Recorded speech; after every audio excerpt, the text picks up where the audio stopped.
Vote দিচ্ছি দীর্ঘদিন পরে আমরা যে ভোট দিতে পেরেছি সেজন্যে মহান আল্লাহর কাছে শুকরিয়া আদায় করছি।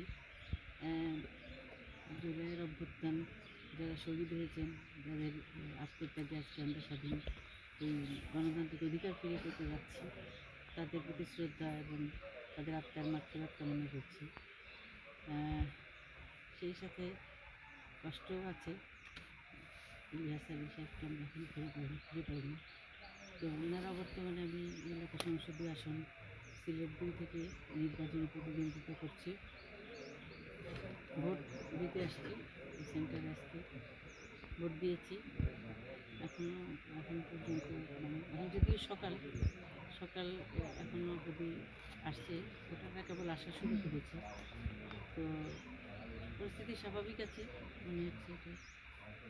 আর পরবর্তীতে আমরা যদিও বিভিন্ন জায়গায় রাত্রি থেকে বিভিন্ন ধরনের মিডিয়ার মাধ্যমে বিভিন্ন ধরনের ষড়যন্ত্রের আভাস পাচ্ছি, ষড়যন্ত্র দেখতে পাচ্ছি, ভোটটা শেষ না হওয়া পর্যন্ত আসলে সেসব দিয়ে কিছু বলা যাচ্ছে না। ইনশাল্লাহ আশা করি তারপরে কিছু করে ভালো হবে ইনশাল্লাহ। প্রতিক্রিয়া খুবই আবেগ আপ্লুত, আমি বলতে চাই। জি শুরু করেন। কোশ্চেনটা করেন আবার সুবিধা। জি আপনার ভোটের প্রতিক্রিয়াটা বলেন। ভোটের প্রতিক্রিয়া অবশ্যই আমি খুবই আবেগ আপ্লুত।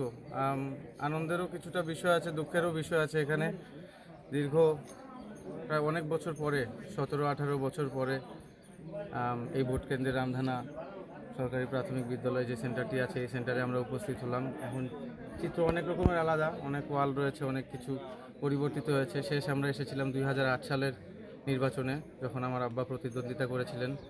তারপর থেকে তো আমরা কখনোই আর জাতীয় নির্বাচন পাইনি, এবং তখন আমি ভোটারও ছিলাম না। তো জাতীয় নির্বাচনে আসলে এই জীবনের প্রথম ভোট দিতে পারলাম আমি এবং আমার ছোট ভাই লাবিব সারার, এবং সেই সাথে আমার আম্মাকে সহ পরিবার সহ এসে ভোট দিয়ে গেলাম।